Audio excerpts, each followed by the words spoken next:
اب میں اس کے بعد تقریر کے لیے دعوت دینا چاہتی ہوں تہمینہ خاتون کو کہ وہ آئے اور اپنی تقریر پیش کریں۔ بلند رکھتا نگاہ اپنے خیال اپنا مزاج اپنا، بلند رکھتا نگاہ اپنی خیال اپنا مزاج اپنا، نہ ڈگمگائے قدم تمہارا ایسا اپنا وقار رکھنا۔ ورحمۃ اللہ وبرکاتہ۔ نحمدہ ونصلی علی رسولہ الکریم، اما بعد۔ محترم سامعات، آزاد ہندوستان کی تاریخ میں 2 دن یادگاری حیثیت اور قومی اہمیت رکھتے ہیں، ایک 15 اگست کا، دوسرا 26 جنوری۔ 15 اگست کو ہندوستان آزاد ہوا اور 26 جنوری کو ہندوستان جمہوری بنا۔ آج 15 اگست ہے، ہندوستان کی آزادی کی سالگرہ۔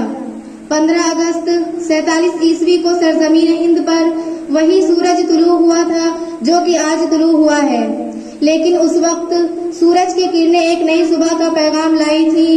یہ صبح وہی صبح تھی جس کے ظہور سے غلامی کی رات کا اندھیرا ختم ہوا جو 150 برس طویل مدت پر محیط تھا۔ اسی رات تہذیب کے خود ساختہ گورے ٹھیکیداروں کو ہم نے خون سے معصوم شہزادوں کا خون پیتے دیکھا۔ اسی رات بیٹوں کے سر کاٹ کر تشت میں سجا کر باپ کے سامنے پیش کیے گئے۔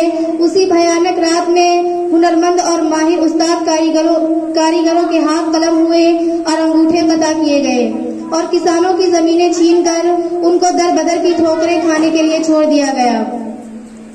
وطن کی پاسبانی جان و ایما سے بھی افضل ہے، وطن کی پاسبانی جان و ایما سے بھی افضل ہے، میں اپنے ملک کی خاطر کفن بھی ساتھ رکھتی ہوں۔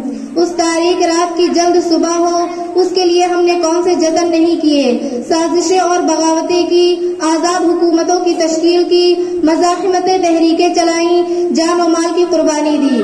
وہ سب کیا جو حصول آزادی کے لیے ناگزیر ہوتا ہے، لیکن جب اس بھیانک رات کی صبح ہوئی تو جس خون نے جلیانوالہ باغ کی مٹی کو شفق کی سرخی سے ہم آنا کر دیا تھا، اس کی لالی رخصت ہو چکی تھی، وطن کا اتحاد پارا پارا تھا، امن و سکون غارت ہو چکا تھا، گلشن تاراج تھا، پھولوں کی پتیاں اور پنکھڑیاں بکھری تھیں اور بلبلیں کہیں دکھائی نہیں دیتی تھی۔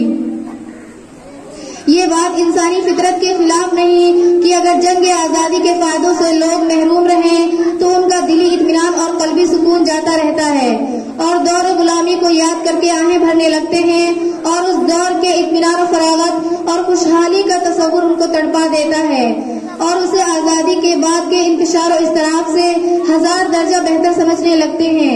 ایسے لوگ وہ ہوتے ہیں جن کو آزادی سے کوئی وابستگی نہیں ہوتی، جن کے سامنے حقیقت میں حصول آزادی کا کوئی مقصد نہیں ہوتا۔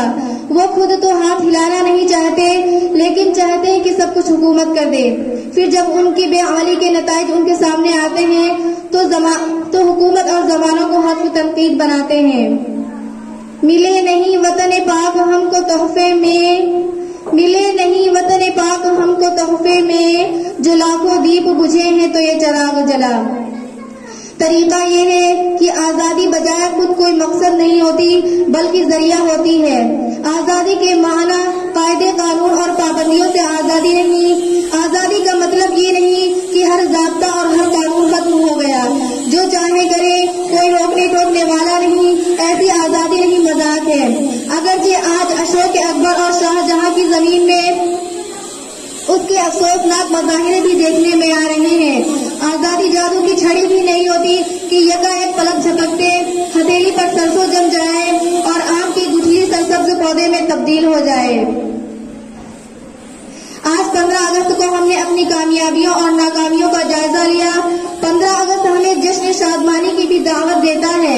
اس مدت میں ہم نے کامیابیاں بھی حاصل کی ہیں، آئیے ہم بھی شریک جشن ہوں اور اپنی پچھلی کامیابیوں کی خوشیاں منائیں۔ آمین ثم آمین وما علینا الا البلاغ۔ اے خاک وطن تجھ سے ہم بہت شرمندہ ہیں، اے خاک وطن تجھ سے ہم بہت شرمندہ ہیں کہ کورونا کے موسم میں یہ تہوار پڑا ہے۔ السلام علیکم۔